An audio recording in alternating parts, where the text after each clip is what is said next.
Leonis, the strongest hero, is betrayed and reincarnated as an overpowered demon king after 1,000 years to take revenge. The story opens with, in the year 447, there was a huge war around the world between the 6 heroes and the demon lord. The demon lord's army of skeletons rushes into the battlefield to face the heroes, but the heroes have been blessed with godly powers and now have angel forms. The demon lord Leonis was sitting in his room chamber watching everything from his ball. All his strongholds have been defeated, and this is their last line of defense. The skeletons manage to clap some human soldiers, but one of the heroes has the power to bring them back to life. Suddenly a huge tree-like creature appears, making the demon lord angry because he recognizes it as the art-sage hero who quit being human get more power. Leonis gets up and summons his staff to join the fight, but his Fenrir companion of loyal general stops him, reminding Leonis that he made a promise to the goddess of rebellion. She had entrusted him to do something when he was still human, so Leonis decided to accept defeat. He drops his staff and walks toward a door while his castle is being destroyed before entering.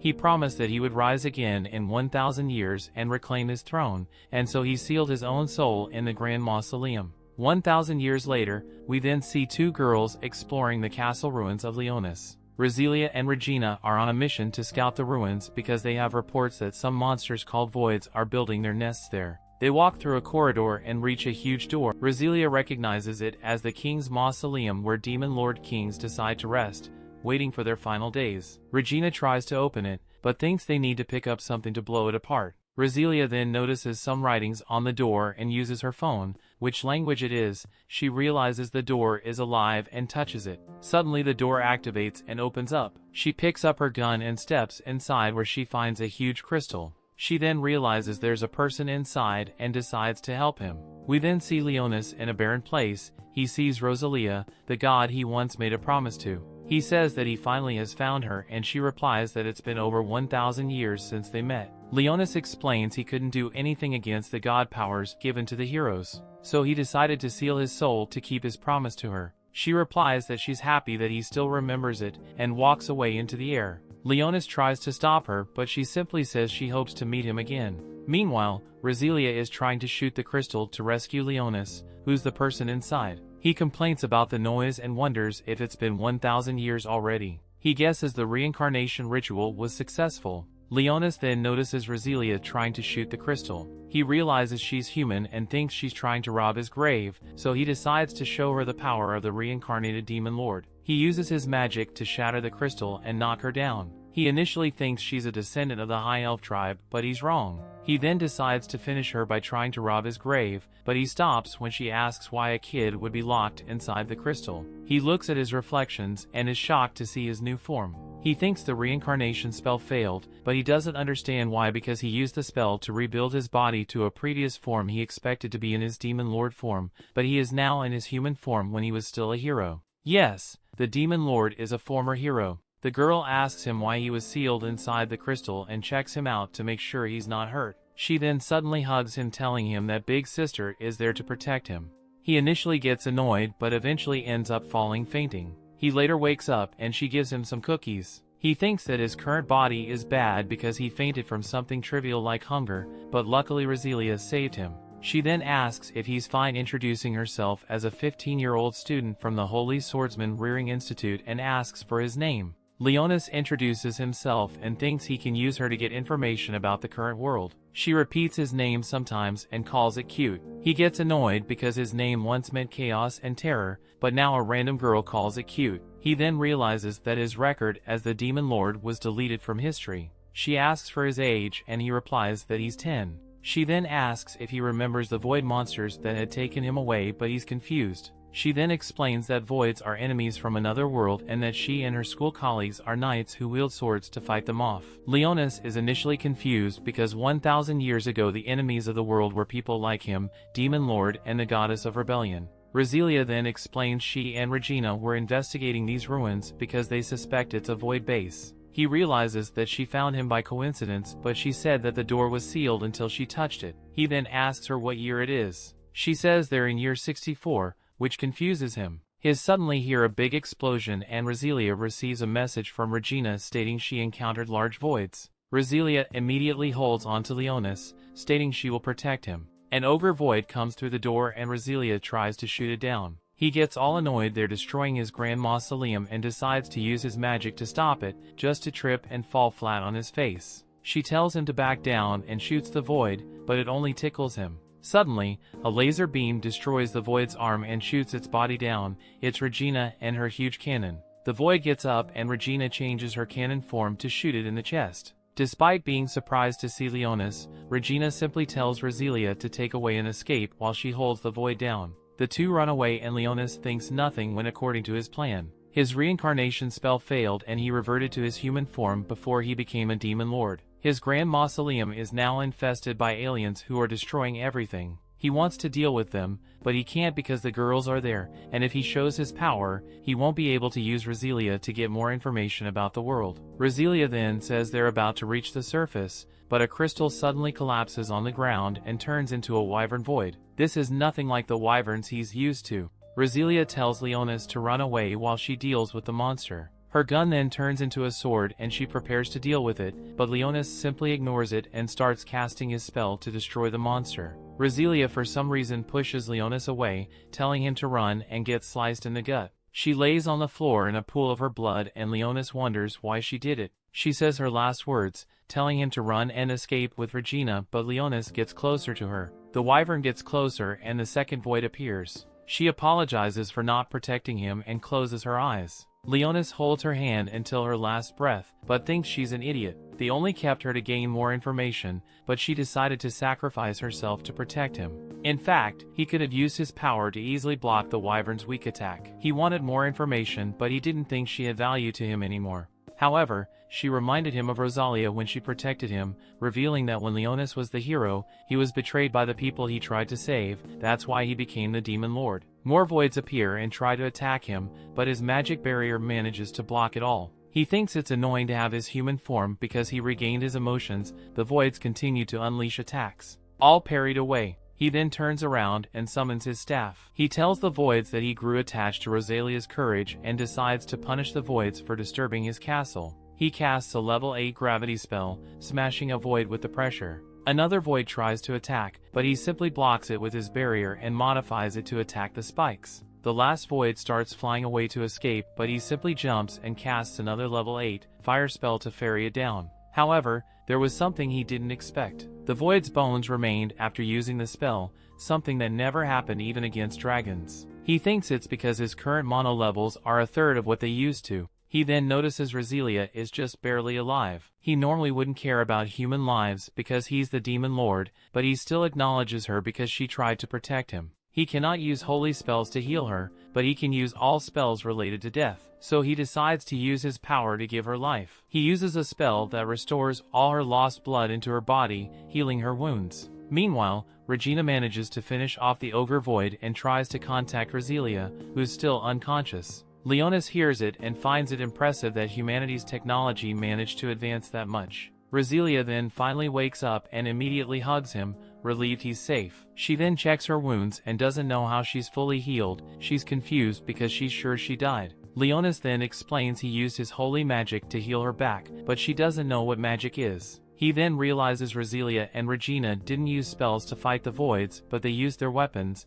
which was made out of advanced magic. He realizes that in the current age people can't use magic, so they use magic weapons that require no training or hard work. Still confused, Roselia asks if he used the power of a holy sword, but he doesn't understand. She explains that some holy swords have healing powers in the Excalibur Academy. She believes he can use that power and believes that's why he was abducted by a void. She then gives a whole explanation of what is holy swords, basically their powers awakened by mankind to fight voids 60 years ago. Humanity almost lost the war against the voids, but children awaken the holy sword power to manipulate fire, wind, and others. He realizes that this power is different from the one he uses, so he decides to hide it from everyone. Regina then arrives and the girls ask what happened to the void. Leonis lies, saying it disappeared while he was shaking in fear. They then decided to leave the ruins and Roselia asks Leonis to join her on her bike, which confuses him. He joins her and they drive back to the academy while Regina keeps teasing Leonis. After a long drive, Leonis has finally a view of the city and he realizes that it's the 7th Assault Garden. Things continue as they all journey to the surface. Regina and Roselia reminisce the day Roselia's parents died. On that unfortunate day, the entire mobile fortress was attacked, and all the young ones and people who couldn't fight had to go into hiding. They hid in a secured shelter, but they could still hear the noises of the battle, the sounds of the bombs, and the effect of the battle. At a point their light goes off and suddenly comes back. It isn't a surprise that the young kids are scared to comfort each other. They speak about irrelevant things and eventually they fall asleep. The next day, when the battle ends, the door to the shelter opens and they see light again. They come out of their shelter to a destroyed city. Almost all the nobles who had engaged in their battle and fought died in the battle. Thinking about her parents, Rosilia bends to the ground and starts crying immediately. Regina tries to console her as they both think of what next life has for them. At present they drive Leonis to the 7th mobile fortress. Leonis sees the building from afar and asks them if that is where they are going. They explain to them how important the fortress is to them and how they protect the place. Indeed, Rosilia declares that it is the place they are protecting and she would do anything to protect the fortress. She is no longer ready to deny her identity and her duties. They eventually arrive at the fortress, which is really bigger than Leonis had expected. It is really more than that. He calls the place an island, but they correct him that their fortress is a mega float. It isn't really on the ground and they are trying to push it toward the ocean to attack the void from behind and eventually win the fight. As they have this conversation, Rosilia receives a call talking about how she has sent the information about the kid to the government. Leonis had healed her when she was almost dead, and even if she didn't take him, she was already under his administration. Leonis is entirely lost in the conversation. He doesn't understand what they are saying and what they mean, so he asks them to explain better. They narrate to him that they think he is one of the lost children from Void's invasion and they are sure his family must have been searching for him, so they will find his home for him. Rosilia tells him that before he finds a home he can join the academy. As she tries to explain how the academy works to him, Regina excuses herself and asks to go to the market and get everything they need. Regina walks away from them and Rosilia informs Leonis that before he can join the academy, there are some processes that he must follow, so he has to stay in that place for some tests. The tests are standard procedures that all new members who visit them go through, and the academy is a place where young kids who are given great powers by the gods to defeat voids are trained in exchange for fighting and protecting the city. The academy would give them all a new life. Following her concise explanation, she asks him to enter the building and she will meet him later at the gate. She immediately zooms off with her bike and he enters the building. He is bothered by a lot of things. Sincerely, things weren't going as planned before he went into deep sleep about 1,000 years ago. Humans have advanced a lot. There have been several civilizations and growths. They now have other enemies they are fighting against, which are the voids, and even if he is ready to fight them, does he think he can do well considering that he looks like a kid? To survive in that environment he needs to do more. He decides to call his maid from his former world and his best friend. He calls out for Sherry and Blackas, who are seeing him for the first time in about 1,000 years. They immediately hearken to the voice of their master and they greet him. They claim they had also been in deep sleep all these years and they are really glad to see him, but Blackas asks him what is the deal about his new body. He is forced to explain that his reincarnation had failed and to return to the shape he was when he was still human. He recalls that the reason Blackas wouldn't know how he looked when he was a human hero was because he met Blackas after he had become a demon lord. While Blackas is indifferent about his new look, Sherry comments that he really looks cute and the new figure fits him. She immediately sees that he doesn't like the statement and she apologizes immediately. He calls them lowly beings and says that he has come to ask them for a favor. He has a mission for them, and they are up and ready to do whatever he wants. Looking around, they have also seen that humans have changed. They aren't the same and civilized people that they left about 1,000 years ago, and Leonis admits that things have changed in such a way that he needs more information before he can make a move. He asks them to help him gather all the information they can gather around and for them to find out everything humans have been doing in anticipation of the return of the Demon Lord. Well, it seems humans haven't been doing much since they don't even know anything about the Demon Lord. He pleads with his servants to be very careful and warns them not to use any device that could expose them. Since humans are very much on their feet and they don't want to be caught, Sherry wonders what Leonis' next course of action will be and if he will follow them back to their hidden place, but he claims he isn't going. He is on a human body and the body has needs. He needs clothing, food, and shelter, and the best way for him to get it is to pitch with humans. He informs them that he will be staying at the academy along with the people who had reached him, so he can use that opportunity also to find more about humans and learn their newest culture. He dismisses them and they promise to take their mission seriously. After they leave, he enters the institution for his test. The first door he passes through takes into a room with long pipes around. He wonders what the room is for and what the pipes are doing there, but suddenly liquids from the pipe pour on him and wash him. However, when he enters the door, the lights increase and red light starts showing. The loud noise also comes out from the system and he is very sacred. Luckily, the light is turned off as it should and the noise stops. He leaves the door and proceeds to the next one, with no expectation of what more he will meet. However, it's the end of the process as he receives his identity card in front of that door.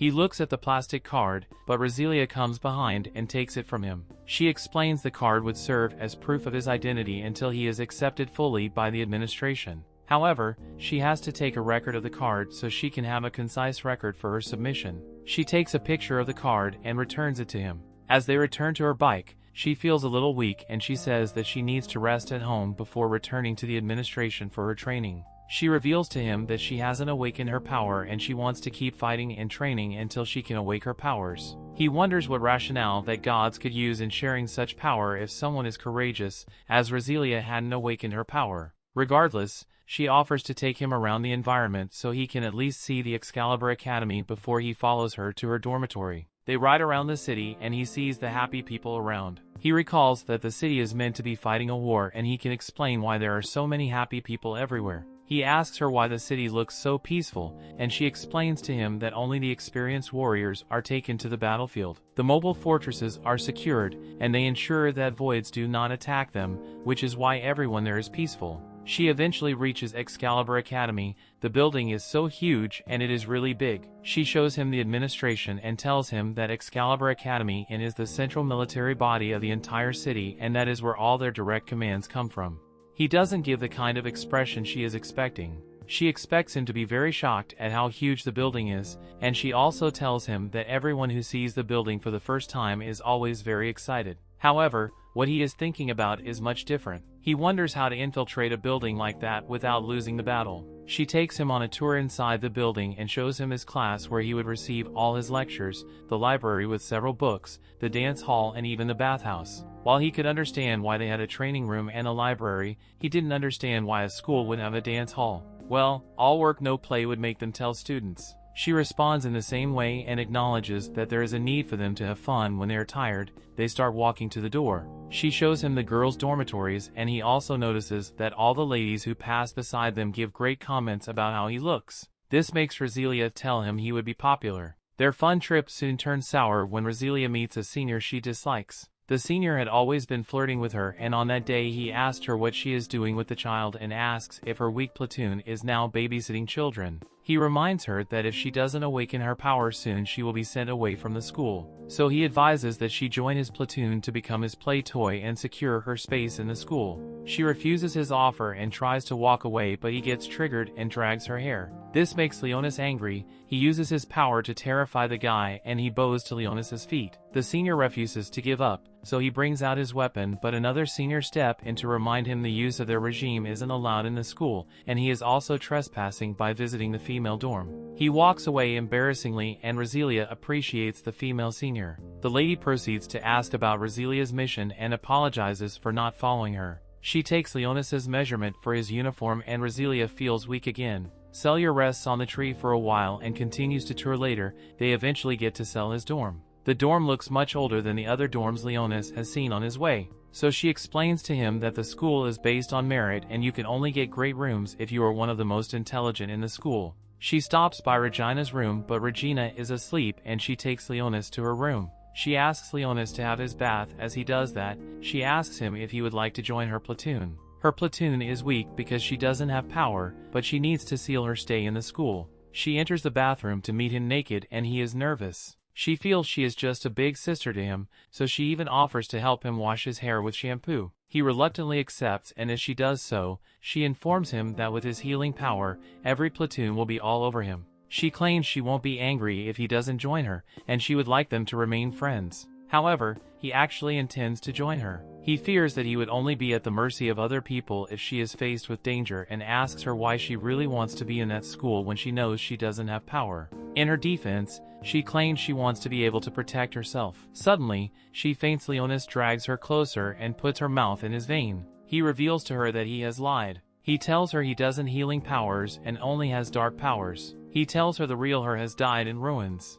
Elsewhere, Sherry and Blackus split up to quickly find information. That brings the episode to an end. Things continue. Resilia wakes up on her bed confused about what happened. Leonis explains that she collapsed due to lack of mana and he had to give her some of his. She doesn't understand what he's trying to say and asks about Leonis' real identity. He simply says that he's an ancient sorcerer who resurrected from the crystal and that he uses powers that have been already forgotten. He also shares that his sorcery can only control death and he can't really heal or revive her. Since he cannot use holy sorcery, he could only save her by raising her as an undead. She asks if he cannot use the holy sword power. Leonis reveals he used the level 10 spell named Create Elder on death. To be fair, he wasn't even sure the spell would work. However, she came back as the strongest of all undead minions, the Vampire Queen. She gets worried about being a vampire, but Leonis explains that she lacked mana, so she had to drink some of his blood new to her vampiric impulses. She believes his story and he apologizes for not being able to properly save her.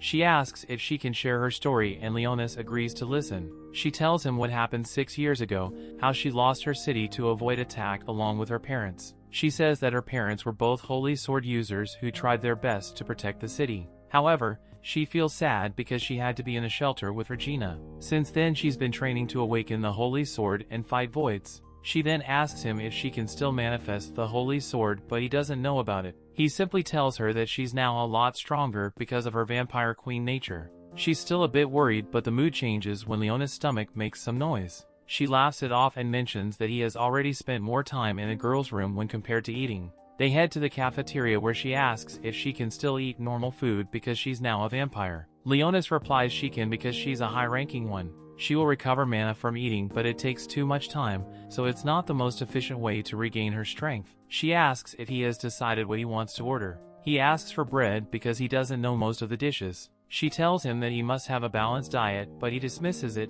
mentioning undead don't need it. This strikes her down and he realizes that she's not used to the fact that she has become an undead. He apologizes to her and ends up following her suggestion. He then mentions that he has money and pulls out a gold coin. Deep down he's bragging to himself about how rich a demon lord is. Resilia asks him what he is and he tries to explain himself as a rich guy who can buy the whole restaurant. Turns out that he's a broke dude. Resilia explains real gold or money is useless in today's age because everything is bought with credits that hits him like a brick. They then heard a girl talking to two guys in the background, the guys complaining that she isn't wearing the school's uniform and tries to take advantage of the situation. When one of them grabs her, she quickly knocks them down with her wooden sword. The girl then tells them off, stating she has permission to dress like that, and the guys start running. Resilia quickly runs to the girl and calls her Sakuya. She asks what happened and Sakuya explains everything. She was supposed to be in a tactical drill, but Sakuya snuck out because it was boring and decided to gamble until she got caught by those two guys.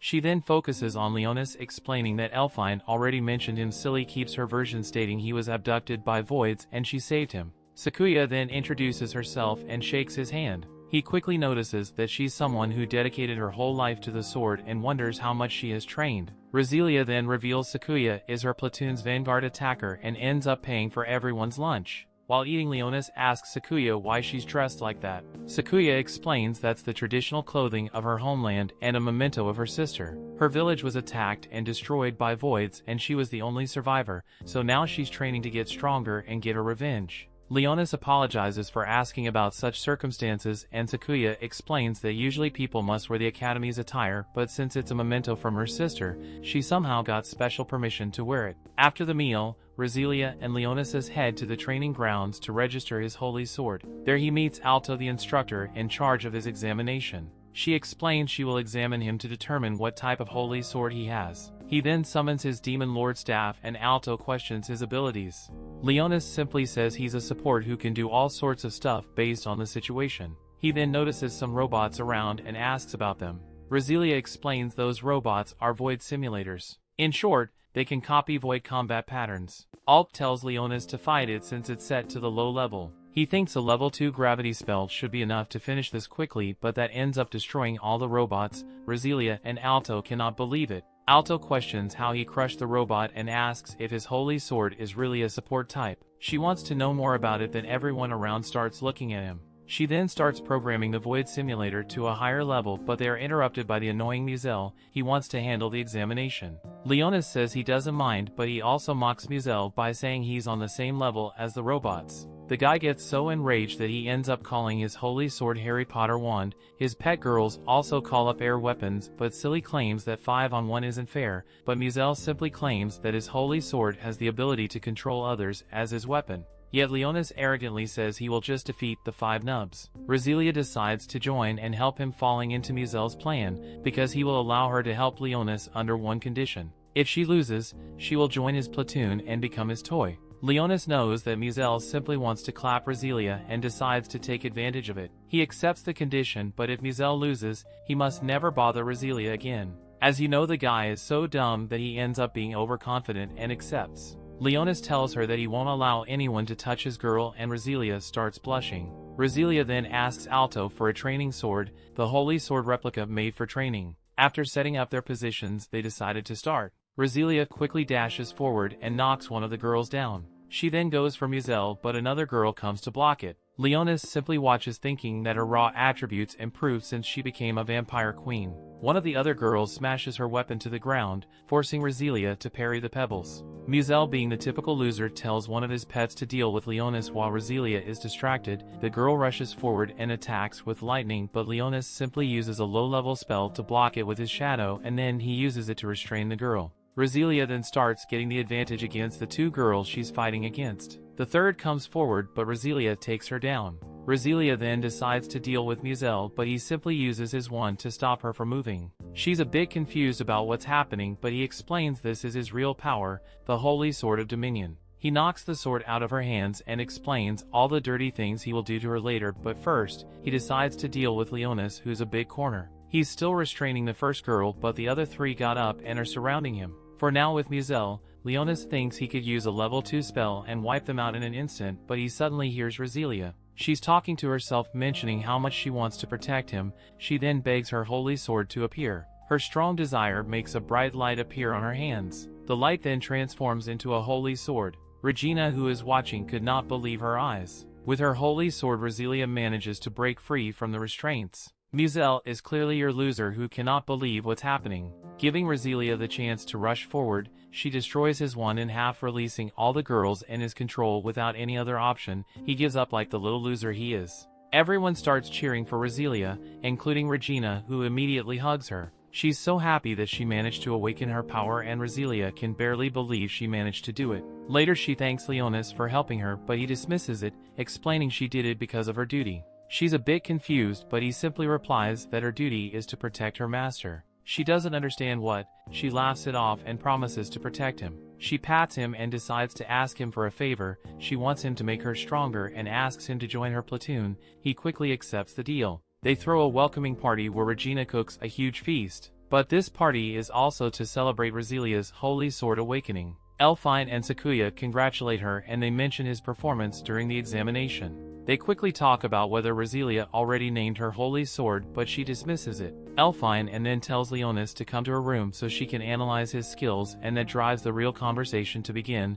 There are no more open rooms in their doors, so Leonis will have to stay with someone. Regina quickly jumps into the conversation. She wants that clap session. She even promises to make him sweets every day. Sakuya also wants a piece of that despite being out most of the day. Elfine joins, stating she has tons of plots in her room. Leonis has so many options, but Roselia jumps in between. She considers herself his guardian, therefore she will make sure he's cozy at night. The girls suspect something, but Leonis mentions he'd rather stay with Roselia, not because the winter is cold, but because that will allow the 2 of them to keep their secrets, especially because she will need to get mana from his blood. As promised, Leonis goes to Elfine's room to be examined. She uses her holy sword Eye of the Witch to scan his data. Leonis is impressed about it, but she says that she can use it for now. He is confused, but she explains that she lost her holy sword powers and her capabilities are now limited. She reveals she was part of the 7th platoon, which used to be the strongest group, with her as their main attacker. They would usually go on void extermination missions until 6 months ago. They were investigating some ruins and were attacked by voids. By the time they realized it was a trap, it was too late. The group fell apart and she was the only survivor. She then lost most of her power and shut herself in her room, but Roselia visited her so much that she accepted to join the platoon. She then finishes scanning his biological data and finds something interesting. It says that Leonis enjoys staring at plot. She tells him that being naughty isn't good. He then notices a map on her monitor and asks if he can check it. She agrees and gives him a tablet with the map. While checking it, Leonis notices the void distribution area over the last few months. He then calls forth Blackas and finds out from him that the voids have similar characteristics to the monsters the Dark Lords used against mankind. He then orders Blackas to investigate the spots presented on the map. Blackas disappears and Sherry suddenly appears. She also has a report. She found out something about humanity. They learned how to make donuts. Leonis tasted and finds it delicious. Sherry starts pulling more food from her bag and he understands that she's only been eating for the whole time. He gets a bit annoyed, but she explains that she also got some information people don't know about any demon lord. They don't even know about ancient gods or the war between the Dark Lords and the 6 heroes from 1,000 years ago. He asks her to continue her investigation. Sherry then mentions that Roselia became Leonis' minion. He wonders why she sounds so upset, but she just ignores him while calling him a dummy. He gets annoyed mentioning Roselia is a vampire queen who can use the mysterious holy sword power. She will be their first step to reform his demon lord's army. She gets angry and says she hates him while disappearing. Meanwhile, there's a group of divers investigating the underwater ruins. They find a huge tree with a face. The tree starts calling Leonis' name and attacks the divers.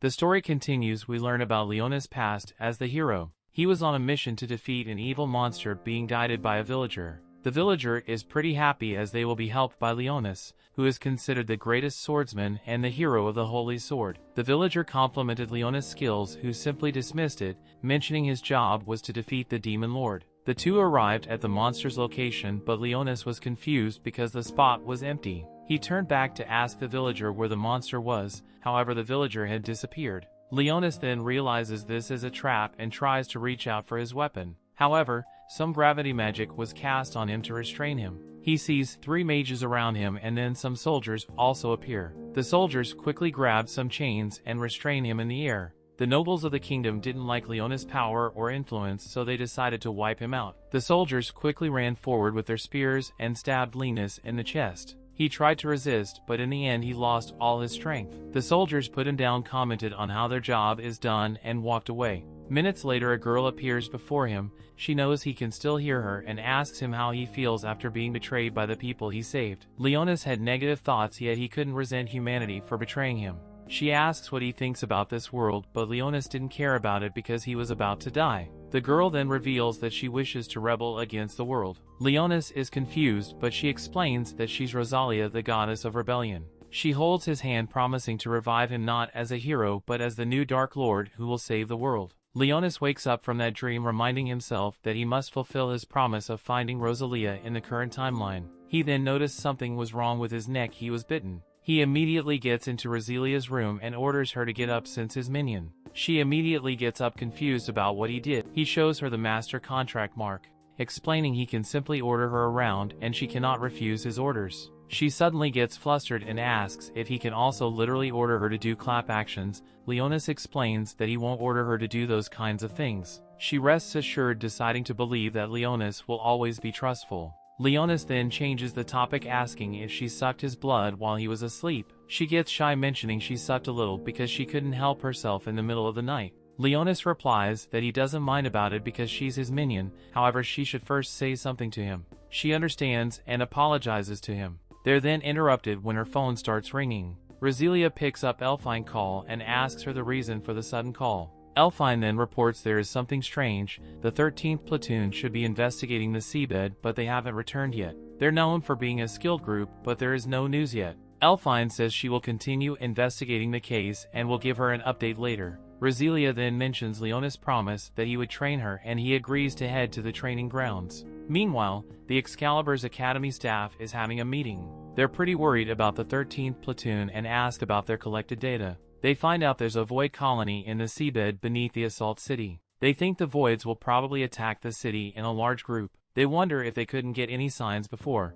However, they have no technology capable of detecting a void lord ahead of time. One of the staff members asks how many voids could be found in the colony, but the answer is worried several hundred if not more. They become worried because there's a huge chance that a void lord will appear in this attack. They start planning their defenses. They need to evacuate the civilians and find the Void Lord. One of the staff orders for the Academy defenses to be tightened and orders all platoons to work on leading the civilians to safety. In the meantime, Roselia is practicing her skills against 2 robots, but it's quite easy for her, especially because they come one at a time. Leonis compliments her skills and asks her if she has someone to teach her swordsmanship. Roselia reveals that her family taught her the basics when she was young, and since then she's always been practicing, but her progress is now slow. Leonis then mentions that she now should be stronger because she's also a vampire queen. She can barely believe it. Leonis explains that she's not used to using the vast mana reserves on her body. He tells her that if she manages to learn how to use it, her strength will be increased by a lot. She asks for his guidance and Leonis summons his staff. He says that he will give her a more realistic opponent and casts a barrier around. He then uses a summoning spell to create several skeleton soldiers from the shadow. She's confused, but he simply explains those are his lowest ranking minions and that she is free to destroy them however she wishes. She then decides to start slicing the skeletons one by one. She dodges when 2 skeletons attack her from both sides, and Leonis takes this chance to summon even more soldiers. After some minutes, Leonis notices her tired and decides to stop. He returns his skeletons to the shadows and asks if she needs him to give her some mana. She says that she's fine and he compliments her skills again. He then decides to return to the door, but she asks him if he wants to have a meal with her. He refuses to, but his stomach makes some noise. She starts laughing and he gets annoyed with his body. Meanwhile, Sakuya was stepping out of the dorm when she noticed Blacka's outside. She likes his appearance so much that runs toward him. She thinks that he has a noble aura and decides to give him a name until she finds his owner. She calls him Flafumari the Black. Of course Blackus hates that name, but she simply ignores it thinking he likes it. She decides to warp his neck with a piece of cloth, mentioning it has food inside. She then walks away mentioning they will meet again. Meanwhile, inside, Elfine is trying to get more data when both Regina and Sakuya get in. Sakuya is pretty hyped up, mentioning how she just met Blackus. They then focus on the new investigation as a new group is sent to locate the Void Lord. However, they haven't returned yet. This was an even better group than last time. We then return to Roselia and Leonis. They're cruising through the city on her bike heading to get their lunch. We also find out that Sherry is doing her best to get information. Well, her type of information is all about getting part-time jobs in food shops and cooking lessons. The cooking teacher comes with a bowl of potatoes, explaining she will be learning how to make fries. He explains the potatoes must be sliced and even pieces, but Sherry doesn't wait. She simply pulls out her knife and slices everything, potatoes and bowl included. The guy is so shocked and asks what she has done, but she simply replies she did what he told her to. The owner then orders her to clean up outside, where she sees Roselia and Leonis stopping by. She tries to hide herself from them while Roselia buys some goods from the shop. They then go back to the bike and ride away. Sherry is curious about where they're heading, but the two later stop by an orphanage. Leonis is confused, but Roselia explains that it's a restaurant and an orphanage. The orphans quickly step outside, happy to see Roselia. She then explains that this place takes care of refugee children with nowhere to turn. Somehow Leonis can resonate a bit with these children because he also was a homeless orphan before becoming the hero. Upon getting inside, Roselia apologizes because she couldn't visit them earlier due to her exams. One of the kids sneaks behind her to do something interesting, but Leonis gets mad that someone is doing that to his minion. He uses his magic to attack the kid, but stops when Roselia tells him that it's fine. The owner of the place comes down. She's Frenia. She introduces her to Leonis, explaining he's a boy she saved in the ruins. He tells her that he's also a holy swordsman, which makes all the kids cling to him, thinking he's amazing. Roselia then tells them that she brought some vegetables and donuts for the kids. The kids get all happy, and Frenia mentions she will be preparing lunch soon. Elsewhere, the other group is investigating underneath the city and notices something wrong. At the same time, Sakuya wakes up from her nap with a strange feeling. Turns out that there are some vines growing inside the control room of the assault city. The story continues. We see Leonis' memories of the past when he was still a hero. A city of the kingdom was being invaded by a group of ogres, putting everyone in fear. The heroes Tiras, Arakiel, and Leonis had the duty to eliminate them. Arakiel starts casting a powerful magic. However, his plan is a bit twisted. He wanted to eradicate not only the monsters, but also the citizens. Then Tiras would use her power to revive the citizens, yet Leonis had another idea, which is probably the reason he was later betrayed. He didn't want to see the citizens suffer, so he used his sword to cut Arakiel's spell in half. Arakiel was confused, but Leonis, who was still 12 years old at the time, couldn't see people being eradicated and being brought back to life. He then jumped down and started to fish the ogres one by one. The citizens watched in awe as he sliced the ogres and even wrestled another one. Something was clear: every citizen saw Leonis as a true hero and loved him. However, the other two didn't like Leonis, especially Erekil. Back to the present, we see Erekil's monster form manage to infiltrate the underground in the Assault City. Meanwhile, in the HQ of the Assault City, there's a report that the huge tree has gone missing. They wonder if it's a void and are determined to deal with it when they find it. They then contact Elfine and allow her to explain the results of her analysis. She explains that she detected something underground in District 62. She also explains that at the same time there was a magic energy reaction. She then reveals the same occurred minutes later, and after analyzing all the data she concludes it was caused by a void. Everyone starts to panic, unable to believe a void managed to infiltrate the underground facilities. The data team analyzes the new info with their previous one and explains it's true. The old man is confused and asks why their void detection machine didn't give them any signal. The analyst explains the void produced weak magic waves. Therefore the machine didn't react because it was considered a common accident, but the general is still confused. How did the void infiltrate the Assault City? The girl explains there are certain parts of the city structure that could allow it. Suddenly an alarm rings and the analyst explains something was detected moving in District 31. The old man is confused again, asking why that thing isn't releasing magic. Elfine quickly concludes the void is limiting its power to avoid being detected. The old man rejects the possibility because voids aren't smart, but Elfine bluntly asks him if they found any hints about what happened to the last investigation team. Another alarm rings, this time, the report from the stock department. The report states they have found some tree roots in that section. Meanwhile, in Elfine's room, Regina is worried because she cannot contact Roselia. Elfine asks if she knows where Roselia is in. Regina replies that she must be in the orphanage with Leonis. Elfine tracks them through GPS, but Regina asks her if voids did really infiltrate the city. Elfine simply replies yes and tells Regina and Sakuya to stay alert. Meanwhile, at the orphanage, the kids are all enjoying their lunch when one of them asks Leonis to show him his holy sword. Leonis is clearly annoyed because this stupid kid just spit on his face. However, there's a kid girl named Chisla who calms the kid down and gives Leonis her handkerchief. Leonis sees her as a kind and well-educated child, but she's clearly crushing on him. She shyly calls him cool for being able to use a holy sword and quickly rushes back to her tomato land. Back at the headquarters, they manage to find some hints about what's happening. Not only did they manage to find some footsteps, but they also found a corridor full of tree roots. The men there await orders to destroy those roots. Suddenly those roots start to inflate and show some sort of eyes. In the next instant, all men are attacked and they lose communication. The general now believes it's a void, but wonders how it managed to get into the underground. The old man then asks why their aerial defenses are so strong, yet the underground ones are trash. The Fatter here decides to panic and call for a general evacuation, but the city commander isn't available to give that command. Things get worse when the analyst reveals the roots managed to cut the communication system within the city. The Fatter starts to use his iPod to hack the system and reestablishes some communication. Two guys manage to survive the last attack. However, they let the void escape. Not only that, but they cannot track the void at the moment. The general freaks out because void usually attacks non-stop, but this one ran away.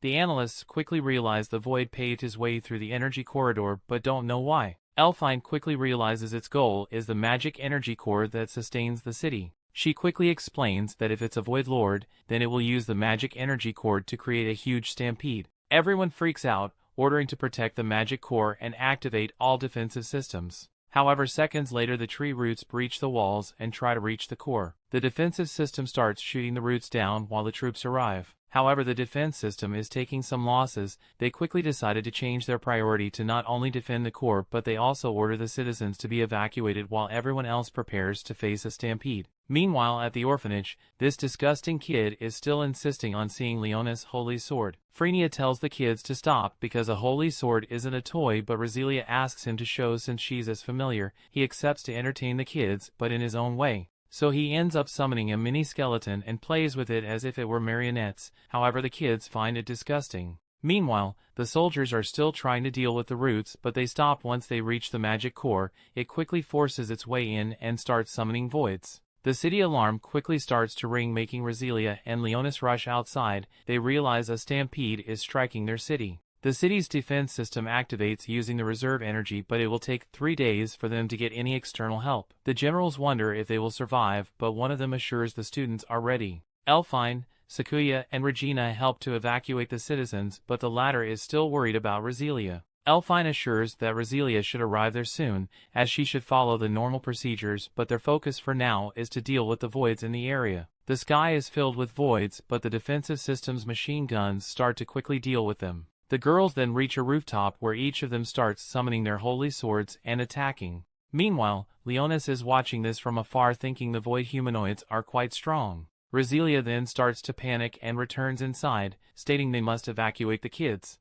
Leonis tries to follow, but he's interrupted by Sherry, who asks for his orders. However, Leonis doesn't understand how she managed to get to him so quickly. She tries to lie, stating she didn't follow them to get info about Roselia. Leonis stops carrying and tells her to protect his familiars. Sherry tries to refuse, saying she wants to protect him, but he simply tells her to go away. Roselia then calls for Leonis, explaining the kids are ready to evacuate. However, Leonis notices something and tells her it's dangerous outside. A dragon void is in the area and Roselia heads outside to deal with them. She summons her holy sword, but Leonis notices she hasn't reached her real power as a vampire queen. When asked if she's afraid, she replies yes, but she cannot leave in fear and leave the kids to perish. He smiles and decides to summon his staff, decided to not let his strongest familiar die. Two voids attack, but Roselia quickly deals with them. She then notices two others burning in the air and realizes it's Leonis is doing. She asks if this is his power, but he simply focuses on the next targets. More and more voids start to appear around the city.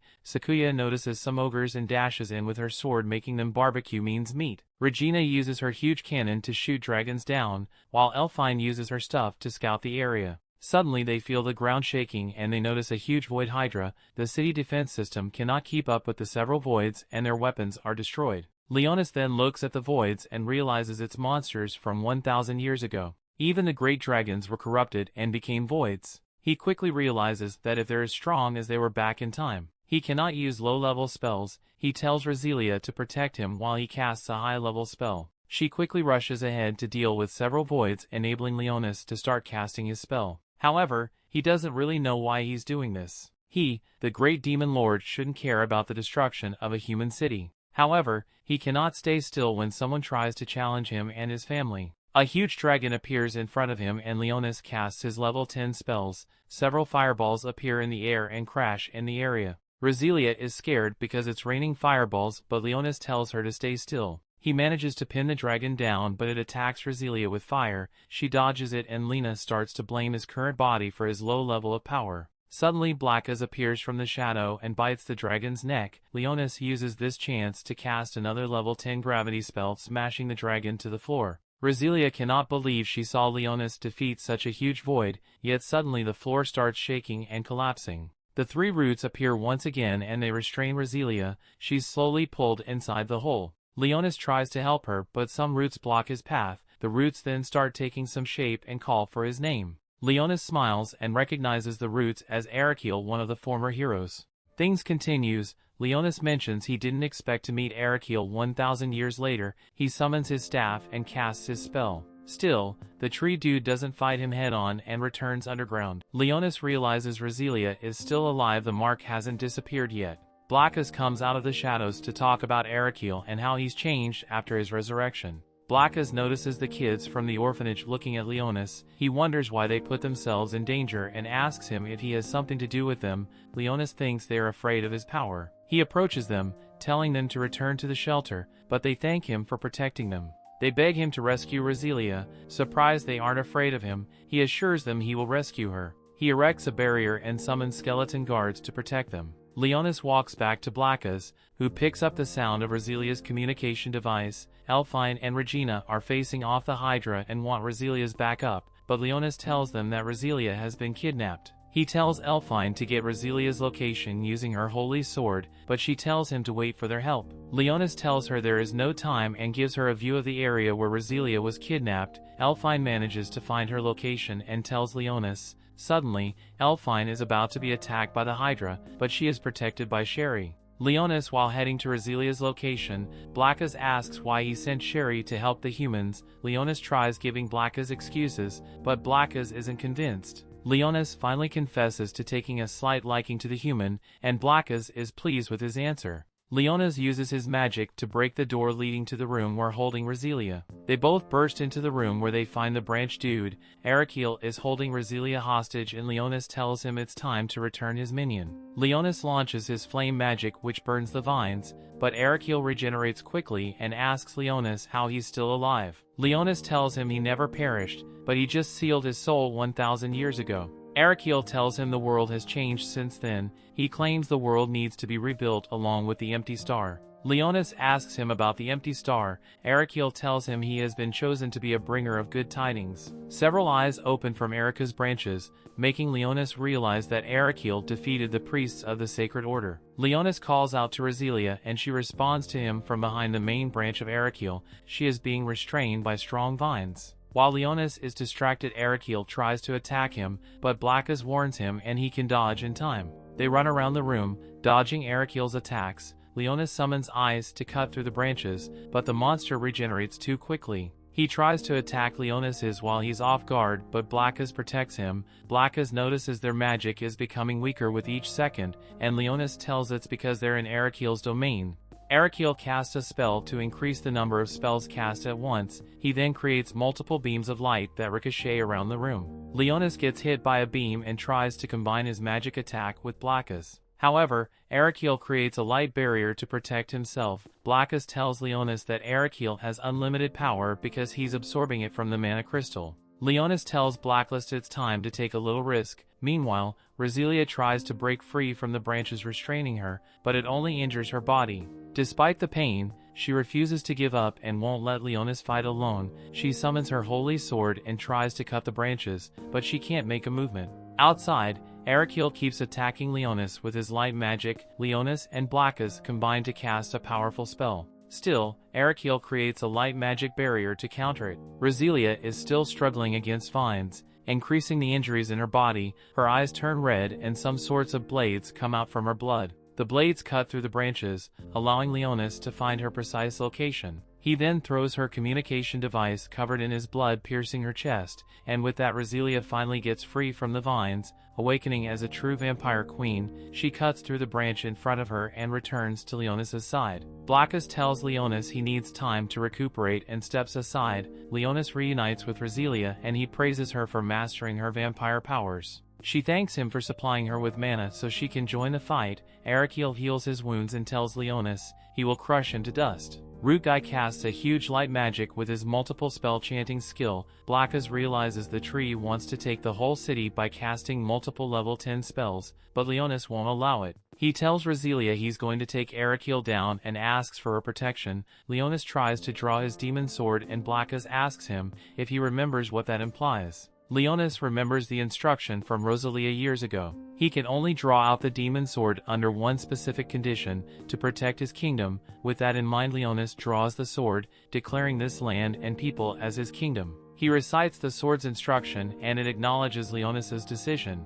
Arakiel tells Leonis he can't change the destiny of the world, but our MC tells him he'll rip through the fabrics of destiny with his own two hands. Leonis uses his secret sword technique, making Arakiel disappear. All the voids begin to disappear and the stampede ceases. The next day, Leonis cannot move from bed because of his sore muscles. Turns out the power of the sword is overbearing for his undeveloped body. Leonis wakes up the next day with sore muscles. Resilia comes into his room, bringing him a present from the kids. She tells him that welding her holy sword consumed a lot of blood and she would like to replenish it. He teases her about her self-control, and she tells her she can have a little. However, the girls step into his room and find them in this situation. Resilia explains to them that it's just a big misunderstanding. The story continues. The city was devastated by the stampede, but it's slowly being rebuilt. Since the power plant was destroyed, solar panels were built to produce mana. Leonis tries to access the information vault, but a spirit tells him he needs permission.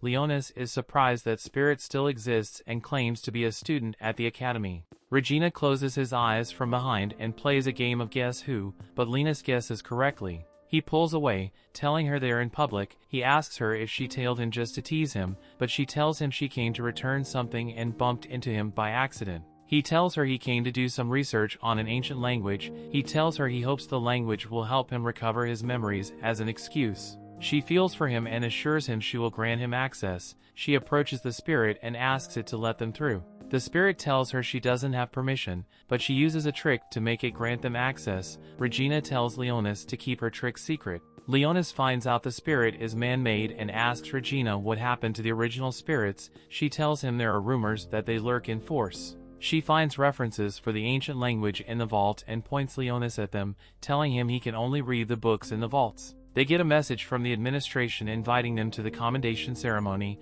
hosted by Alteria, the imperial princess. Leonis is happy about it because he can use royalty as an excuse to ask questions about the human empire. He gets a call from Rosilia, asking him where he is. He tells her he went on an errand but will meet her at the harbor. Regina leaves him in the vaults. Meanwhile, in the outskirts, a black lion called Bati tells his gang will kidnap Alteria during the ceremony. Jack agrees with him, saying they can use her to bargain for the freedom of their imprisoned brethren. Gerder is angry. The human locked them up. Elsa asks Bati if they would be able to hold up against the holy swords of the humans. Gerder starts arguing with her and Bati tries to calm them down. A stranger tells them they lack solidarity. Gerder asks her why she is mocking them and she tells him she's offering her assistance because she shares their resentment. Jack asks her if she would help them capture the princess, and she tells them she will give them powers greater than a holy sword. She brings forth a demon sword and gives Bati a great power which allows him to make his own demon sword. Jack confuses it for a holy sword, but the stranger tells her it's a demon sword that can be wielded by anyone. Elsa is impressed and thinks their kidnapping attempt could be successful with such power. The stranger tells them anyone else who is strong enough will also get a demon sword. She suggests they hijack the Hyperion and kidnap the princess. Gerder says if they seal the ship they can sail straight to free their jail partners. The stranger asks them for a favor in return for the demon swords. She tells them to deliver the swordsman to her so they can be used as a sacrifice to the goddess. They agree to her terms. Bati asks her for her, and she introduces herself as Sharnak, the witch of the ever-dark forests. Meanwhile, Leonis arrives at the harbor. Impressed by the battleship docked there, Leonis decides to get Rosilia a gift and is impressed when the vendor tells him the elves make it. Leonis asks him about the elves, and the vendor explains the diversity of people who reside in the city. Princess Alteria stands on the battleship to greet the people gathered at the harbor. Her guard tells her she shouldn't stand too close to the edge. She apologizes, telling him she was looking for someone. Rosilia and the rest of the platoon meet up with Leonis. He gives her the gift he bought for her as thanks for saving his life. She thanked him for the gift, telling him it's adorable. She tells him it's time they board the ship and meet with the princess. Leonis asks about Regina, but they tell her she won't be attending the ceremony. Suddenly, a student named Fenris calls out to Rosilia, asking her what she's doing at the harbor. Rosilia tells her they were invited to the commendation ceremony. Fenris tells her she is busy all the time because she is on the student council. They begin to argue, but Elfine breaks it up. Fenris tells Rosilia she heard she awakened her holy sword and congratulates her. Leonis asks Rosilia about Fenris, and she tells him they are some sort of childhood friends. Meanwhile, Bati and his gang infiltrate the ship. They take down guards and steal their faces to take their human appearance, and they commend the plan of Sharnak for working so well thus far. The ceremony begins, but Leonis sits down. Looking through a copy of the history books, he notices some missing information which indicates someone was trying to hide the events of the past. Sherry appears and he asks her what she has discovered. She gives him information about the ship and he presents her with a gift which she isn't too pleased with it. She takes it anyway and disappears into the shadow world. Later in the day, it's almost time for the princess's speech. She is being led by her guards, but they are ambushed by Bati and his accomplices disguised the staff. They take the princess hostage, but she releases the master key and the pierced creature runs away. The rest of the demi-human gang surrounds the people gathered for the speech. They confiscate their phone and keep them in check with the bomb. They ask the demi-humans what they want and they asked for the release of their partners in prison, but Fenris tells them they don't negotiate with terrorists. He tells Fenris they will be sacrificed to the goddess. Leonis tells Rosilia he wants to make sure of the princess's safety and disappears into the shadow world. Bati and his crew force Princess to activate the ship and head towards the capital. She tells them they would be heading towards a cluster of voids. Bati asks her to steer around it, but Sharnak tells her to head straight at it, so the holy knights are tainted to make them all suitable as sacrifices. Bati finally sees her true intentions and tries to fight her, but she subdues him. The guards of the harbor notice the ship start moving and trying to stop it. The pierced creature meets with Regina, who identifies it as the royal family's carbuncle and delivers the message calling for help. She jumps back on the ship and bumps into Leonis, who seems lost. She tells him her little sister is in danger. The story continues. Regina then starts explaining to Leonis about her background plot. She introduces herself again, this time is the 4th princess of the Altreis Empire, and Alteria is her younger sister. She explains that on the day she was born an unlucky star appeared in the sky, and for some reason there's a strange law for royal children who are born under that star. In short, the kid needs to either be deleted or locked up in a monastery in the mountains for the rest of their lives. Rosilia's grandfather, however, was unhappy with how Regina was being treated, so he decided to take her in, and that's how she became Rosilia's maid and friend. She then mentions there's a chance that the assailants have taken her sister to control the ship. Leonis is confused, but she reveals the royal family are holders of the power of the spirits, and the ship's navigation system is an artificial elemental which can only be commanded by royal blood. In short, Alteria is the Hyperion itself. With that information, Leonis decides to recapture the princess. He mentioned Rosilia and the others should be fined, despite being held hostage in the hall. Regina gets shocked, but Leonis replies they're the ones who can do it. He thinks the carbuncle should know the way to the main bridge, and Regina lets the spirit lead their way. Meanwhile, that the party whole Fenris tries to talk to the Beastman, asking how they even got there, but the wolf guy smiles, mentioning they just used his holy sword. Elfine takes this chance to tell Rosilia that she already analyzed the bomb. Rosilia is a bit confused about how she did it, and Elfine explains she hid her holy sword behind the chandelier. She then reveals the bomb isn't reactive type. That means that the holy sword user must send magic power to activate it. The only problem is that it cannot be neutralized, only delayed, and to add more salt to the injury, she can only delay it for only 1 second. Rosilia thinks that if they work together, they can easily deactivate the bomb. She looks around and notices a fork. She decides to poke it into her finger, making her bleed to activate her vampire queen power. Meanwhile, Regina and Leonis manage to reach the main bridge, but it's empty. While technically is filled with corpses, Leonis wonders where they took the princess. Regina then picks up Carbuncle, mentioning there's a chance where they can create a link to talk with Alteria. However, she isn't sure if she can form that link. Leonis tells her that she can do it because he believes in her. After all, she wants to protect her little sister. She returns to her relaxed state and decides to give it a try. She holds the carbuncle and concentrates trying to talk to the princess. The princess replies, asking who Regina is. She lies about her identity, mentioning she also can use spirit power, and asks where the princess is. The princess simply means she's being taken away and begs Regina to focus on saving the people inside the ship instead. The princess then mentions the terrorists have set the course of Hyperion to avoid Black Reef, and reveals their only way to stop the ships from reaching this destination is by taking the carbuncle to the bridge. Regina then explains everything to Leonis, who immediately asks her where the princess is. Regina reveals Alteria's location, but is worried because if they choose to save her, everyone else will be left alone to their destiny. However, Leonis simply tells her to stop the ship because he will save the princess. She refuses to let him go alone because he's just a child. Leonis ignores her words and uses magic to destroy the window. He tells her that he's a lot stronger than she thinks, so they should focus on their missions. He jumps down while Regina tells him to save his sister. Meanwhile, at the party hall, we see that Rosilia is trying to use her vampire powers to control her blood. She manages to create a thin line of blood all the way to the guy who's controlling the bomb. She tells Elfine to prepare herself to delay the bomb. However, Fenris never shuts up and starts blabbering toward the wolf guy. The wolf dude gets as annoyed and threatens to slice her neck off, when suddenly Sakuya somehow managed to free herself and drop the plate. The terrorists cannot understand how this chick is still eating some bread and asks how she got rid of the ropes. She simply replies she used the knife on the table. Wolf guy gets annoyed and passes toward her, but Ogre Girl reasons that Sakuya aura is quite intense. Once again, Fenris gets up and opens her mouth. Rosilia uses this opportunity to control her blood again and prepare for their attacks. The wolf dude doesn't wait, he attacks Fenris,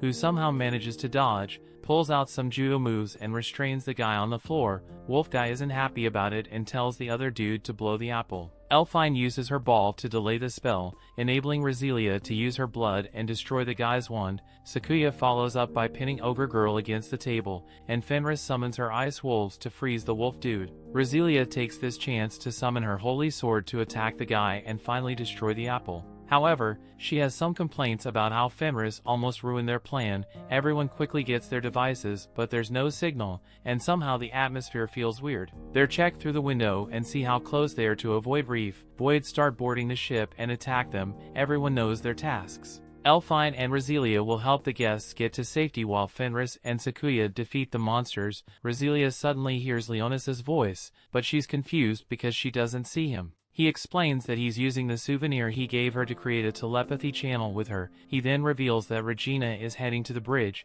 but it's too dangerous for her to go alone, so he asks Roselia to help her. Meanwhile, Regina is literally surrounded by voids, but Roselia manages to arrive and rescue her. The things in the party hall initially calm down until a powerful void joins the fun. Fenris's ice wolves can't do anything to him. Elfine tells them to hold off until help comes, but Sakuya refuses to, claiming she will deal with the big boy. The girls take down the weaker voids and retreat to another room. She then activates her true power of the Dark Caliber Demon Sword, turning the monster into ground squid. The other two finally manage to reach the bridge, and Roselia says she will cover Regina's back. Regina sits down, accesses the system, and inputs the code given by the princess. Turns out it's the name of the star Regina was born. Alteria never met Regina, but she didn't want to ever forget that she had an older sister. In her thoughts, Regina thanks her sister and tries to take control of the ship system. In the meantime, the princess is almost being taken away on a plane by Sharnak. Alteria notices the chopper managed to turn away and is happy that everyone is safe. Sharnak tries to take off, but somehow the chopper is being pulled down. She suddenly sees the voids guarding the area being wiped out by fireballs. She looks forward and sees a little boy, asking if she thought she could get away. Back on the ship, Elfine and the rest are surrounded by voids. Kids start to cry, especially because Elfine has no more bullets to fire. One of the girls tells the rest to relax, because Leonis will somehow save them. The monster is prepared to attack, but they're suddenly sliced into pieces. It's Sherry, who also gets the chance to get a snack and disappears from the shadows. She simply mentions that this is the payment for putting their faith in her master. Meanwhile, Sharnak steps outside and asks who Leonis is. He replies that she will pay for the crime of messing with his kingdom and introduces himself as the Demon Lord. She gets annoyed calling him just a kid, mocking the name of Demon Lord. She uses a fire spell to attack, but Leonis easily blocks it, calling it disappointing. Sharnak cannot believe her eyes, mentioning he just used the secret art of the legendary Demon Lord.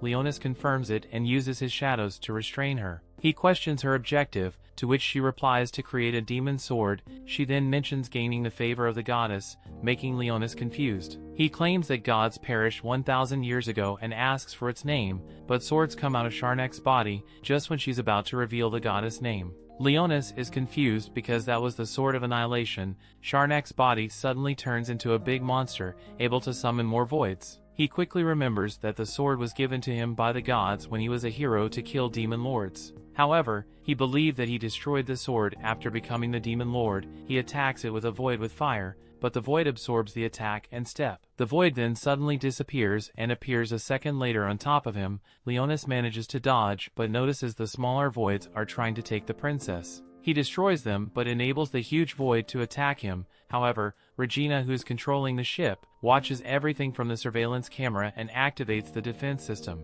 The ship starts shooting the void with not only bullets but also missiles. One of the missiles Roselia inside, who came to help him. More voids are summoned, and Leonis asks Roselia to give him some time. She cuts her own flesh to create some blades and deals with every small void around. Leonis uses this chance to pull out his demon sword and uses his strongest attack to vanish the Void Lord away. In the aftermath, Roselia, Sakuya, Elfine and Fenris are commended by the princess for their efforts to protect everyone. Alteria, however, notices Leonis is missing. Roselia explains he's recovering from his injuries, and the princess tells her to thank him, along with the girl who can use spirit magic. Meanwhile, Leonis is lying on his bed, feeling sore when Regina steps in. She asks how he's feeling and mentions she prepared some apple pie for him. She mentions she will feed him some, but he rejects it. She then decides to reward him for his effort with a little peck. Leonis gets embarrassed and Regina tells him to keep it a secret from Roselia. Story continues. Under the princess's orders, the soldiers find the underground hideout of the demi-humans. The soldiers get in and tell them not to resist, but an ominous voice warns them not to be so confident and casts a spell that turns them all to stone. Leonis then appears wearing a skull mask and orders the demi-humans to get on their knees. He introduces himself as the true ruler of the world Zalvatis. He tells them to swear loyalty to him so he can grant them a place of refuge. The demi-humans give in and Leonis gives them a new name, the Devil Wolves. He then creates a labyrinth using magic and tells them to retreat there and prepare to resist the Empire. He then gets Rosilia's call and teleports away to avoid his identity being exposed. Rosilia tries to look for him in his room but finds Sherry instead. She blinks and suddenly Sherry is gone, leaving the room empty. Leonis appears back into his room, happy he was able to recruit the remaining demi-humans. Regina brings in some food and they all have their breakfast. Rosilia tells Leonis to eat healthy and he wonders if she's trying to make his blood more palatable for her. Suddenly, Regina tells everyone she thinks their dorm is haunted by phantom dogs and a ghost maid.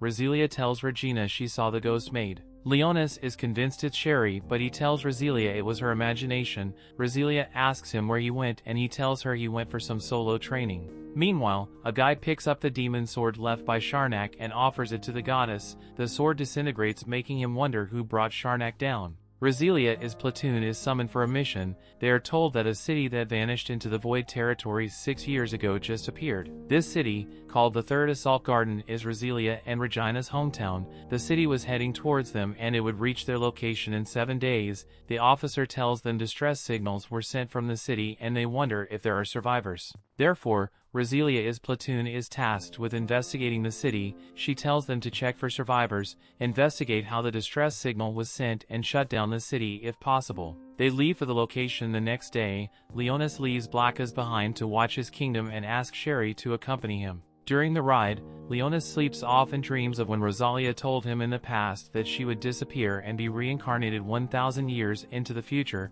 Leonis promises to track her down no matter the form she takes. He wakes up just as they are arriving at the city. They split into different groups to investigate different parts of the city. Leonis goes with Rosilia while the other three go together. Leonis asks Sherry to follow the other three and look after them. Rosilia arrives at a place and recounts her experience. At that moment, a void alert goes off and they are attacked. Rosilia is pinned under a lamppost. A huge void emerges from the fog. Suddenly, a girl named Arl, one of the 6 heroes, appears in the middle of the city. She's surprised. This is how the future looks in 1,000 years. She doesn't know why she was sent to this particular, but she knows the goddess would soon be born. She looks around the city and she's not familiar with its technology. Suddenly, the other guy walks up behind her and explains the technology. He introduces himself as Nefkas Void Lord. Arl asks him if he came from the past as well. He tells her he knows she's there to destroy the goddess vessel. Arl assumes he's the guardian of the vessel and tries to attack him. However, Nefkas has disappears, telling her she'll need to leave as he summons a huge void to keep her company. Meanwhile, the void attacking Rosilia is about to finish her off, but Leonis teleports her underground to safety. He engages the void in a battle of spells, but the void can block low-level magic. Still, Leonis decides to take it ducking seriously and uses level 9 magic to destroy the void. Leonis rejoined Rosilia, telling her he was able to defeat the void. Rosilia tries to get back on her feet, but Leonis tells her not to push herself too much because even with her vampire abilities, it will take time for her to heal. Suddenly people appear behind Rosilia, and Leonis thinks they are voids. Rosilia notices the Duke's crest on their uniforms, and one of them introduces himself as William Richmond. He's the head of the Order of House Crystalia, which is under the command of Rosilia's father. He tells her though he's a ghost, and he hurried to her side to protect her.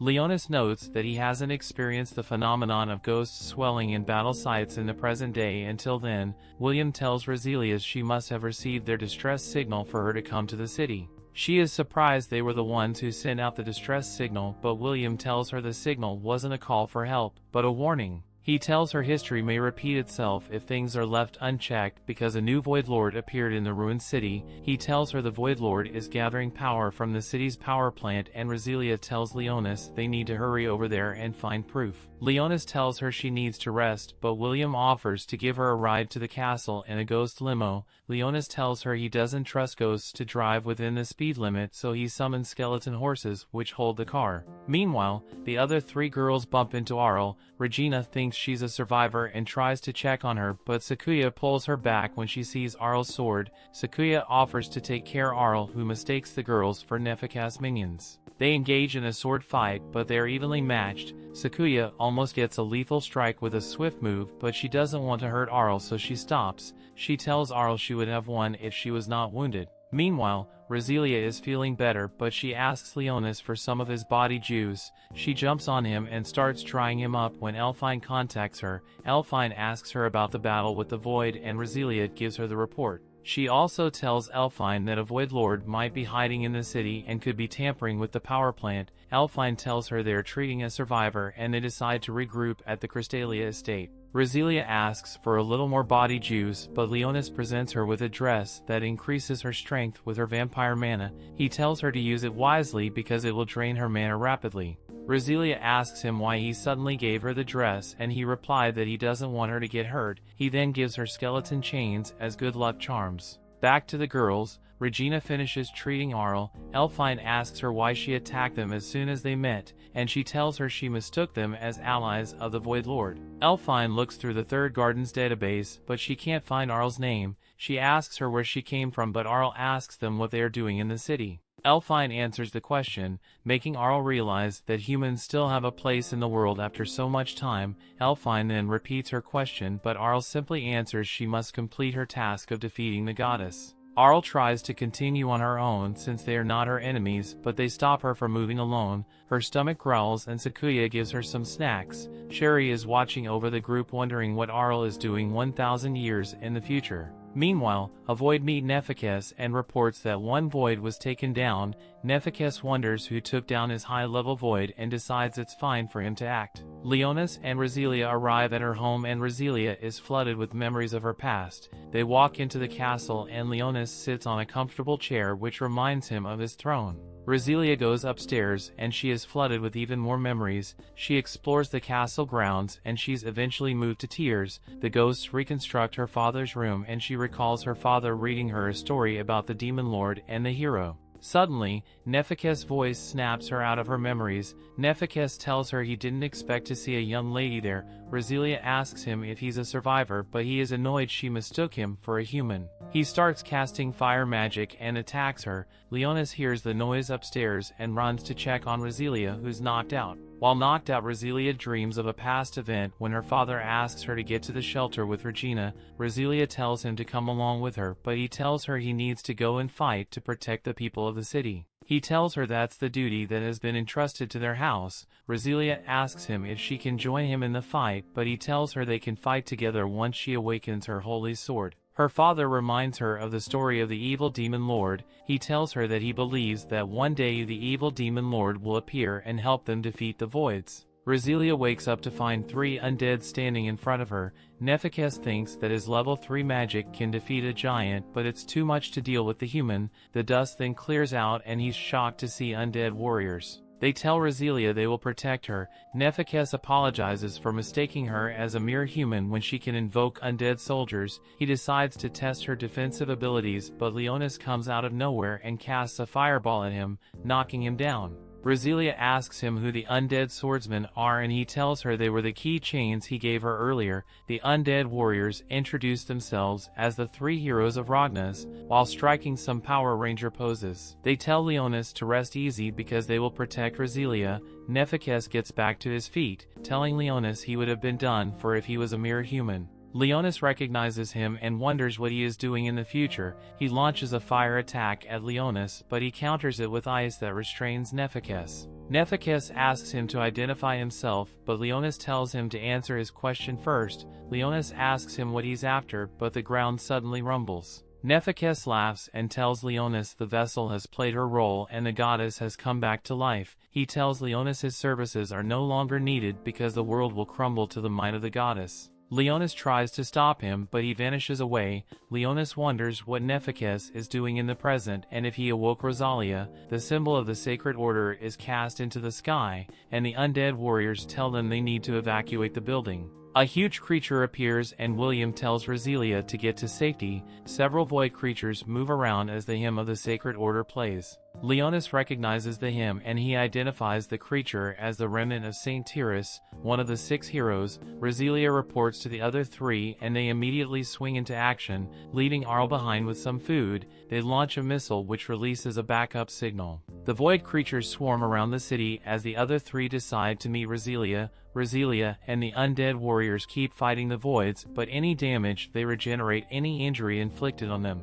Regina and Sakuya are having the same trouble with the voids who attack them. Elfine is a scan and she tells them the head is the creature's weak spot. Leonis tells Roselia the same thing and they can now easily defeat the voids. Saint Tyrus moves towards Leonis and Roselia. Leonis is happy, she's saving them the trouble of going to her to bring her down. Roselia, Leonis, and the undead warriors keep attacking the endless wave of voids. Leonis decides to bring an end to the wave of voids and casts a huge magic spell on Saint Tyrus. She is melted by the spell, but she regenerates. Leonis is surprised she withstood such a level 10 spell. She casts a level 11 spell of her own and Leonis puts up a defensive barrier. She releases several magma stones which destroy everything around her. Leonis tells Roselia he's going to finish off Saint Tyrus and asks her to watch his back. The undead warriors and Roselia protect him from the voids as he jumps and draws out his demon sword. He tries to strike at Saint Tyrus, but the sword starts resonating.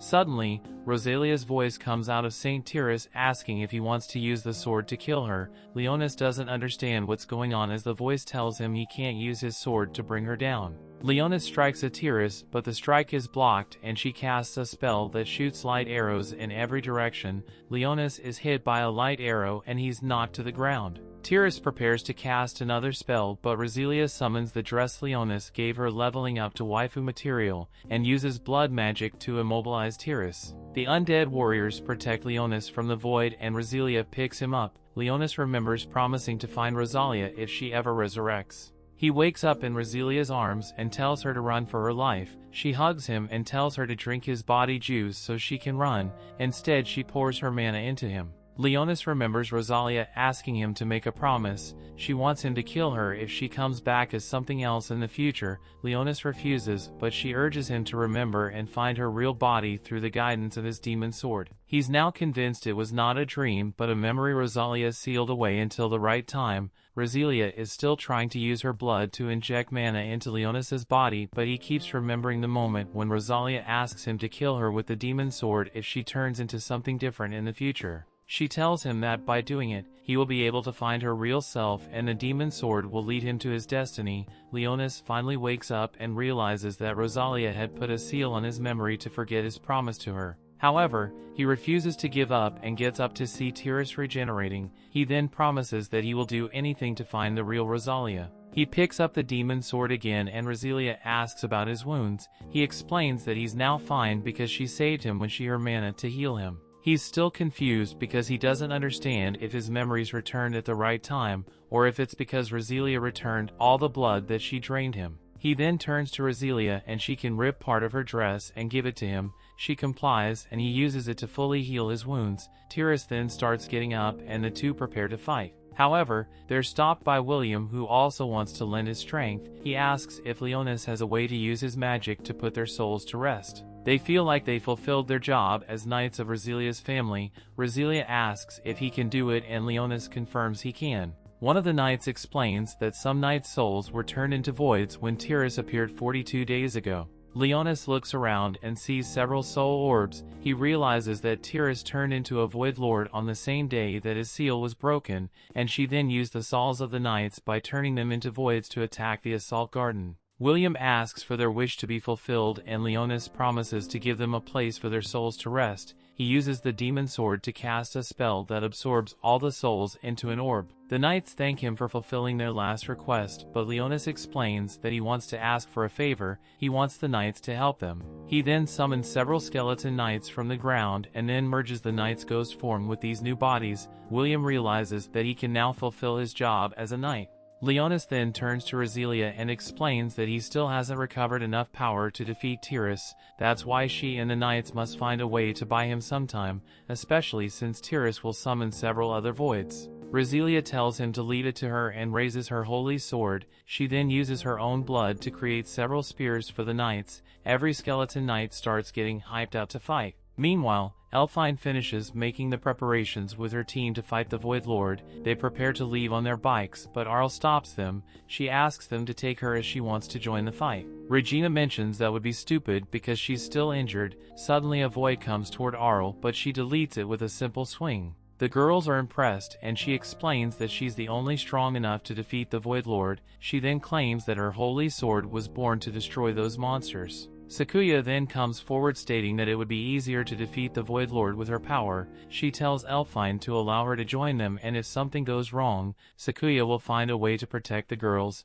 Elfine accepts, and they prepare to head out. Back to Roselia, she's fighting the voids alongside the soldiers. Every single one is capable of dealing with the monsters. They're trying to give Leonis as much time as he needs to recover his power by absorbing the remaining lost souls. However, he feels like it is taking so much time. Meanwhile, the girls are driving to meet Leonis and Roselia, but they notice the quantity of voids around. Elfine says she will use her power to drive Regina's bike, allowing Arhadas to attack the flying voids. Regina accepts the orders and summons her cannon to shoot the beasts. One of the voids focuses on Elfine, but Sakuya slices it in half. Roselia then tells the knights to move forward while keeping formation. However, she doesn't notice a void attacking her from behind. One of the skeletons defeats the void while another manages to catch her. She notices she isn't injured, and they explain that it's because she has the Vampire Queen's power. She thinks that's mostly due to her dress, as Leonis explained that it would help her control her power. She flies back up to continue the fight, mentioning that she must do everything to protect Leonis. The skeletons for some reason also start flying and defeating several voids in midair. That's when you realize that a single skeleton is more powerful than the average student. Roselia then notices something on her back. Leonis is absorbing a huge quantity of souls, and the ball has become huge. St. Tyrus looks at him and starts casting several magic circles. He knows this is bad because he still needs more time to use his full power. Tyrus's magic circle then changes direction toward them. Leonis yells at everyone to run away and take cover. Tyrus then activates the magic, launching several magma balls toward them. However, everyone grouped up in pairs, one using magic to create a shield while the other flies them away. Roselia asks if Leonis is okay, but he explains that he's fine, he just needs a bit more power.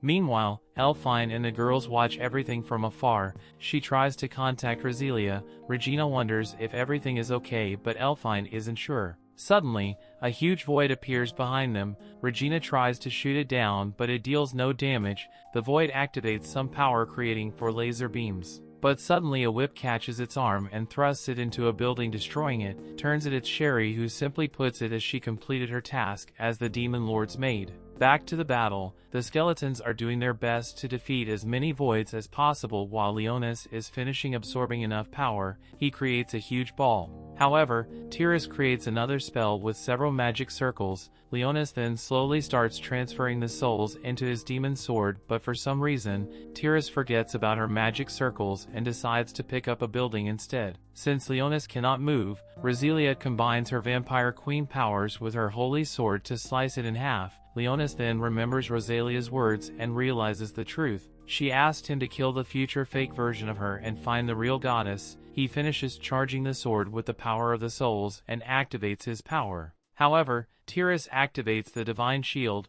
Leonis is surprised by this, but he has no other option. Meanwhile, the girls are finally getting their Tyrus, and Arl gets up, charging up her attack. Sakuya tells Elfine to get them closer, and everyone prepares to attack at the same time. Sakuya and Regina use their holy swords to open a breach in the barrier, giving Arl a chance to cast her attack. The attack hits Tyrus, who deactivates the barrier. Leonis is confused about who is able to do it, but he doesn't have time to wait. He uses all the power that he has been storing and casts it on Tyrus. The void's body slowly starts disappearing, and Roselia cannot believe her eyes. She remembers her father's words, mentioning that he believed that one day, the Demon Lord would appear to protect humanity from the voids. The voids start disappearing, followed by Tyrus. The assault city then stops moving, signaling their victory. In the aftermath, the Night Souls leave the skeletons' bodies. William tells her that he is proud to fight alongside Roselia in their final moments. Roselia then mentions he would be prouder if he fought alongside her parents and sister. However,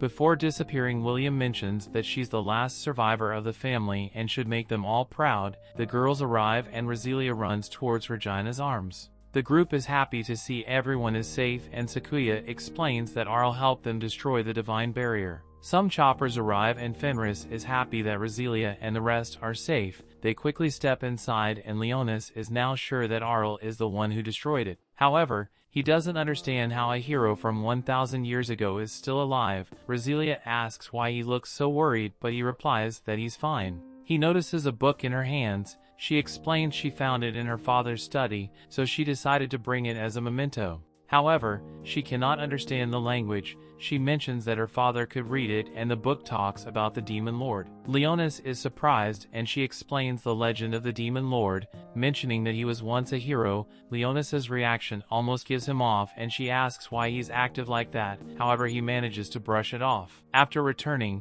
Leonis tells Blackas about Nephekes and to investigate. He explains that he caused this whole situation with Tiras and that he must know something about Rosalia. Sherry also reveals her concerns about Arl and tells Leonis to be careful. However, she also mentions that Leonis gave Roselia a dress. He asks if there's a problem, but she looks at her maid outfit and calls him an idiot. That brings the season to an end. Thanks for watching. Want more anime recaps? Subscribe the channels and turn on notification bell.